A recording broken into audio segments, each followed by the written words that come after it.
Hello friends, welcome back to Study Kar. मैं हूं आपका दोस्त प्रभाकर। दोस्तों, इससे पहले वाले पार्ट में हम यूपी पीएससी 2022 का जो प्रीलिम्स का फर्स्ट पेपर था उसके 50 क्वेश्चन डिस्कस कर चुके हैं। अब हम आगे के 50 क्वेश्चन डिस्कस कर रहे हैं। ये पार्ट 2 है और ये हम सेट डी डिस्कस कर रहे हैं। तो आप ध्यान से इस लेक्चर को लास्ट तक देखिएगा। अपना स्कोर आप कमेंट बॉक्स में जरूर बताइएगा और इसके बाद हम पार्ट 3 को भी डिस्कस करेंगे। तो दोस्तों चलिए स्टार्ट करते हैं। इसमें हम ज्यादा इसको डिस्क्राइब नहीं करेंगे बल्कि आपको इसका आंसर बताएंगे कि किस क्वेश्चन का आंसर क्या है। तो आप ध्यान से देखते जाइएगा। जो 51 नंबर का क्वेश्चन है, क्वेश्चन क्या है ध्यान से सुनिएगा। सूची 1 को सूची 2 से सुमेलित कीजिए तथा सूचियों के दिए गए कूट से सही उत्तर चुनिए। तो दोस्तों आपको ये सूची दी गई है 2 और सही जोड़ी बतानी है कि कौन सी सही जोड़ी हो जाएगी। तो 50 नंबर 1 का जो क्वेश्चन है उसका जो राइट आंसर हो जाएगा वो हो जाएगा ऑप्शन नंबर ए हो जाएगा। फिर है 52 नंबर का क्वेश्चन। वर्ष 1985 में गंगा एक्शन प्लान परियोजना प्रारंभ करने का मुख्य उद्देश्य क्या था? तो इसका आंसर होगा इसके जल को केवल प्रदूषण रहित करना। फिर है 53 नंबर का क्वेश्चन। अलाउद्दीन खिलजी की निम्नलिखित विजयों को कालानुक्रम व्यवस्थित कीजिए। यानी जो अलाउद्दीन खिलजी ने विजय प्राप्त की हैं उनको हमें क्रम से लगाना है। तो 53 नंबर का जो क्वेश्चन का आंसर हो जाएगा वो हो जाएगा ऑप्शन नंबर सी हो जाएगा। अगला क्वेश्चन है निम्नलिखित विषयों पर विचार कीजिए तथा उन्हें क्रमानुसार जैसा संविधान में उल्लेखित किया गया है व्यवस्थित कीजिए। तो दोस्तों इस क्वेश्चन का जो राइट आंसर होगा वो होगा ऑप्शन नंबर बी। यानी ऑप्शन नंबर बी के अनुसार अगर हम इन कथनों को व्यवस्थित करते हैं तो इनका जो क्रम है वो सही हो जाएगा। फिर है 50 नंबर क्वेश्चन 55 नंबर क्वेश्चन। निम्नलिखित देशों को मानव विकास सूचकांक 2022 के आधार पर अवरोही क्रम में व्यवस्थित करना है। तो दोस्तों अगर हम इन्हें अवरोही क्रम में व्यवस्थित करते हैं तो इस क्वेश्चन का राइट आंसर होगा ऑप्शन नंबर सी हो जाएगा। फिर है 56 नंबर का क्वेश्चन। मार्च 2022 में असम मेघालय सीमा विवाद को हल करने हेतु समझौते पर निम्नलिखित में से किसने हस्ताक्षर किए थे? तो किसने हस्ताक्षर किए थे? तो इसका आंसर हो जाएगा केंद्रीय गृह मंत्री अमित शाह, असम के मुख्यमंत्री और मेघालय के मुख्यमंत्री ने हस्ताक्षर किए थे। फिर है 57वां क्वेश्चन। मेक इन इंडिया कार्यक्रम के संदर्भ में निम्नलिखित कथनों पर कौन सा कथन सही है?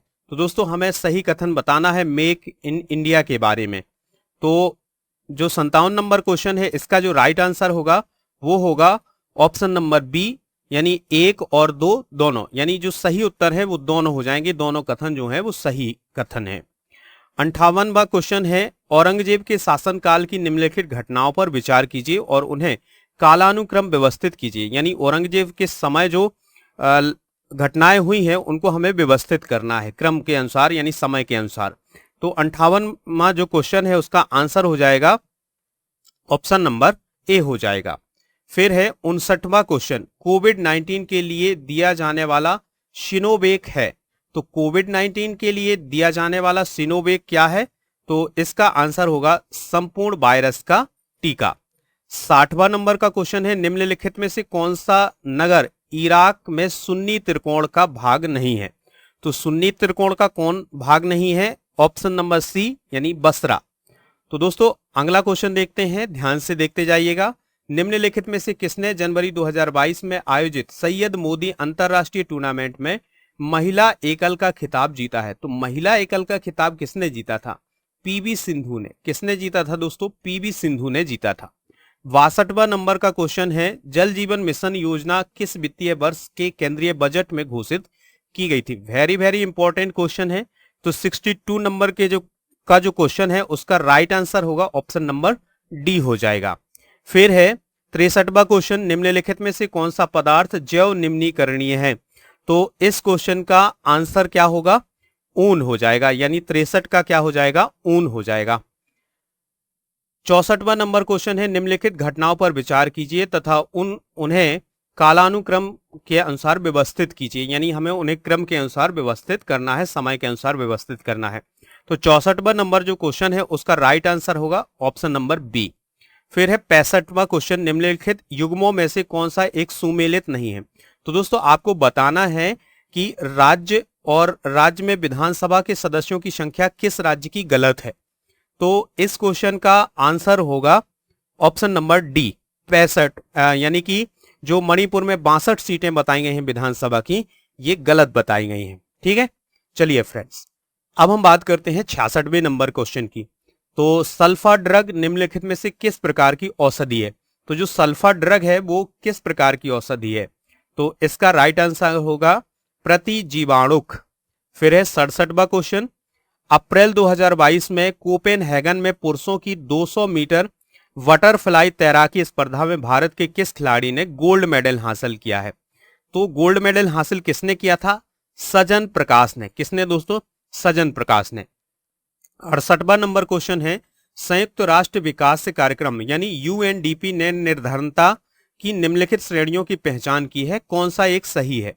तो 68वां नंबर का जो आंसर हो जाएगा वो हो जाएगा ऑप्शन नंबर ए हो जाएगा। 69वां क्वेश्चन है, केंद्रीय पर्यावरण वन एवं जलवायु परिवर्तन मंत्रालय भारत सरकार ने डॉल्फिन डे मनाने की घोषणा की है, तो ये कब मनाया जाएगा। तो दोस्तों इसको रिसेंटली ही घोषित किया गया है, तो इसका आंसर क्या होगा 5 अक्टूबर। कब मनाया जाएगा दोस्तों, 5 अक्टूबर को मनाया जाएगा। 70वां क्वेश्चन है, निम्नलिखित में से किस स्तूप में आर्यक स्तंभ वाले मंच की विशेषताएं मिलती हैं। तो इसका आंसर हो जाएगा अमरावती। ठीक है, चलिए फ्रेंड्स, अब हम 71वां क्वेश्चन डिस्कस करते हैं। तो इसमें कुछ अभिकथन और कारण दिए गए हैं, तो इसका राइट आंसर क्या होगा ये जान लेते हैं। तो इसका राइट आंसर होगा ऑप्शन नंबर ए। ठीक है, 72वां क्वेश्चन है, ध्यान से सुनिएगा, निम्नलिखित प्रकार के ऊष्मा इंजनों में कार्बोरेटर का प्रयोग किनमें किया जाता है। तो कार्बोरेटर का प्रयोग किनमें किया जाता है, तो इसका आंसर होगा पेट्रोल इंजन में। 73वां क्वेश्चन है, निम्नलिखित में से कौन सा एक सही सुमेलित है, यानी इनमें से कौन सी जोड़ी सही है। तो 73वां नंबर का जो आंसर हो जाएगा वो हो जाएगा केरल। ठीक है, यानी ऑप्शन नंबर सी इसका राइट आंसर होगा। 74वां क्वेश्चन है, संविधान की मूल संरचना की अवधारणा सर्वोच्च न्यायालय द्वारा किस बाद में प्रतिपादित की गई है। तो 74वां का आंसर हो जाएगा option number D, Kesavananda Bharati बनाम केरल राज्य संघ 1973 में। अगला क्वेश्चन है 75वां क्वेश्चन है, पश्चिमी उत्तर प्रदेश के संदर्भ में निम्नलिखित कथनों में से कौन सा कथन सही है। तो पहला कथन है, उत्तर प्रदेश का पश्चिमी क्षेत्र अन्य क्षेत्रों की तुलना में अधिक विकसित है। दूसरा है, यह क्षेत्र हरित क्रांति का साक्षी रहा है। तो 75वां का आंसर हो जाएगा ऑप्शन नंबर बी। ठीक है, 76वां नंबर क्वेश्चन है, ध्यान से सुनिएगा, इसमें आपको जोड़ी बनानी है, व्यक्ति और संबंधित कार्यों की जोड़ी बनानी है। ठीक है, तो इस क्वेश्चन का आंसर क्या होगा 76वें नंबर का, वो हो जाएगा ऑप्शन नंबर बी इसका राइट आंसर होगा। 77वां नंबर क्वेश्चन है, निम्नलिखित में से कौन सा स्तनधारी अंडे देता है। तो दोस्तों वह कौन सा स्तनधारी है जो अंडे देता है। तो एकेडना जो है वो स्तनधारी है और अंडे देने का काम करता है। 78वां क्वेश्चन है, सौर ऊर्जा को विद्युत ऊर्जा में किसके द्वारा परिवर्तित किया जाता है। तो इस क्वेश्चन का आंसर होगा ए, फोटोवोल्टाइक कोशिकाओं के द्वारा। अगला प्रश्न है 79वां नंबर क्वेश्चन है, 45वें विश्व ब्रिज चैंपियनशिप के संदर्भ में निम्नलिखित में से कौन सा कथन सही है। यह चैंपियनशिप इटली में आयोजित की गई या भारतीय टीम ने पहली बार इस खेल में रजत पदक जीता है। तो दोस्तों इस क्वेश्चन का आंसर होगा, यानी 79 नंबर क्वेश्चन का आंसर होगा क्या, ऑप्शन नंबर बी, यानी 1 और 2 दोनों। 80 क्वेश्चन का आंसर क्या होगा, जनसांख्यिकीय लाभांश है। तो जनसांख्यिकीय लाभांश क्या होता है, तो इसका आंसर क्या होगा, 15 से 59 वर्ष की कार्यशील जनसंख्या को जनसांख्यिकीय लाभांश बोलते हैं। 81 नंबर क्वेश्चन है, काराकुम मरुस्थल निम्नलिखित में से किस देश में स्थित है। तो काराकुम मरुस्थल किस देश में स्थित है, तो इस क्वेश्चन का आंसर होगा किर्गिस्तान में। फिर है 82 नंबर क्वेश्चन, प्रथम अंतरिम राष्ट्रीय सरकार की घोषणा कब की गई थी। तो 82 नंबर क्वेश्चन का आंसर हो जाएगा ऑप्शन नंबर डी, यानी 25 अगस्त 1946 को। फिर है 83 नंबर क्वेश्चन, ध्यान से सुनिएगा, निम्नलिखित में से अशोक का कौन सा शिलालेख धार्मिक संश्लेषण यानी समन्वय के बारे में कहता है। तो 83 नंबर क्वेश्चन का आंसर क्या होगा, ऑप्शन नंबर बी, 12वां शिलालेख। 84 किस उत्पाद को इको मार्क दिया जाता है? तो इको मार्क किसको दिया जाता है? तो इसका आंसर हो जाएगा ऑप्शन नंबर सी, यानी जो पर्यावरण से मित्रवत हो उसे इको मार्क दिया जाता है। 85 नंबर का क्वेश्चन है, इसमें आपको जोड़ी बनानी है, यानी कि किस उद्योग का केंद्र क्या है? तो इस 85 नंबर क्वेश्चन का आंसर होगा ऑप्शन नंबर ए। आप इसको सही कर लीजिएगा, मतलब जैसे ये हमें ऑप्शन में दिया गया है उसी के अनुसार अगर आप इसका क्रम बनाएंगे तो आपकी जो जोड़ी है वो सही हो जाएगी। चलिए फ्रेंड्स, 86 नंबर क्वेश्चन डिस्कस करते हैं, ध्यान से सुनिएगा। अंतरराष्ट्रीय अंतरिक्ष स्टेशन पर किसी नासा के अंतरिक्ष यात्री द्वारा सर्वाधिक लंबी अंतरिक्ष यात्रा का रिकॉर्ड किसका है?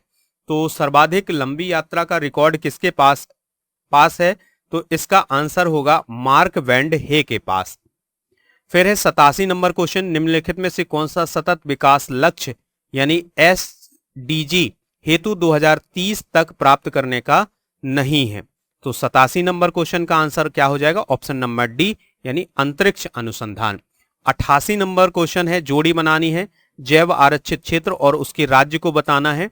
तो 88 नंबर क्वेश्चन का जो राइट आंसर होगा वो होगा ऑप्शन नंबर ए हो जाएगा। फिर है 89 नंबर क्वेश्चन, ध्यान से सुनिएगा।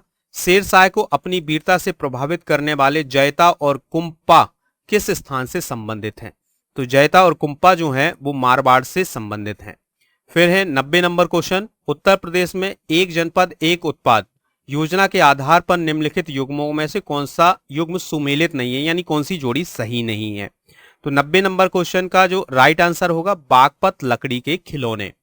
91 नंबर क्वेश्चन है, India state of forest report 2021 के अकॉर्डिंग निम्नलिखित में से किस राज्य ने पिछले 2 वर्षों में वन क्षेत्र में अधिकतम वृद्धि दर्ज की है? तो वन क्षेत्र में अधिकतम वृद्धि दर्ज की है किस राज्य ने?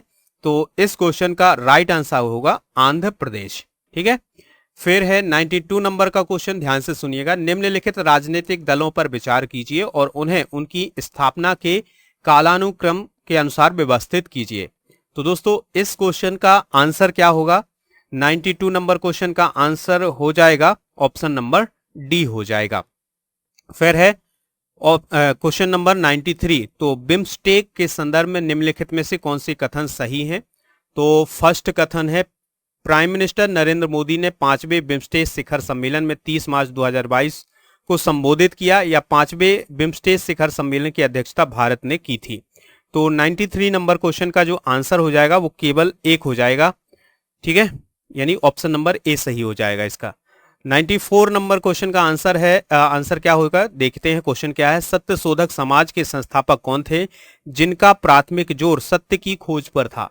तो 94 नंबर क्वेश्चन का जो आंसर हो जाएगा वो हो जाएगा ऑप्शन नंबर सी, यानी ज्योतिबा फुले। 95 नंबर क्वेश्चन देखिएगा ध्यान से। 2022 और 2026 में प्रस्तावित राष्ट्रमंडल खेलों के संदर्भ में कौन सा कथन सही है?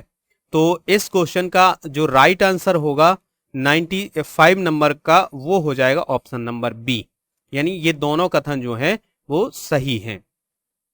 96 नंबर क्वेश्चन देखिएगा। नीचे दिए गए 2 कथन दिए गए हैं, यानी एक अभिकथन है और एक कारण है। तो इस क्वेश्चन का जो राइट आंसर होगा वो होगा क्या? Option number A. ठीक है। और 97 नंबर जो क्वेश्चन है उसमें जोड़ी बनानी है और ग्रंथ और रचनाकार को बताना है, यानी कि कौन सा ग्रंथ किस रचनाकार ने लिखा है। तो इस क्वेश्चन का सही उत्तर क्या हो जाएगा? ऑप्शन नंबर ए हो जाएगा सही आंसर। ठीक है। 98 नंबर का क्वेश्चन है। नीचे 2 कथन यानी अभिकथन और कारण दिए गए हैं, तो इस क्वेश्चन का जो राइट आंसर होगा वो होगा ऑप्शन नंबर ए। ठीक है। फिर है 99 नंबर का क्वेश्चन, इसमें जोड़ी बनानी है, दिवस बताना है और आपको बताना है, आपको दिनांक दी गई है और बताना है कि इस दिन कौन सा दिवस मनाया जाता है। तो 99 नंबर का क्वेश्चन क्या होगा? इसका right answer option number C हो जाएगा। 100वां क्वेश्चन है, म्यांमार का पेगू योगा क्षेत्र किस खनिज का प्रमुख उत्पादक है? तो इस क्वेश्चन का आंसर होगा खनिज तेल का। तो दोस्तों ये थे सेट नंबर डी के 51 से लेकर के 100 तक क्वेश्चन। इसका पार्ट 3 हम जल्द ही डिस्कस करेंगे। तो अगर आपने पार्ट फर्स्ट नहीं देखा है तो पहले वो देखें, फिर सेकंड पार्ट देखें, और दोस्तों जल्द ही हम पार्ट 3 को भी आपके सामने उपलब्ध कराएंगे। तो दोस्तों अगर आपने अभी तक चैनल को सब्सक्राइब नहीं किया तो सब्सक्राइब कर लें, बेल आइकॉन जरूर दबा लें। जय हिंद, वंदे मातरम।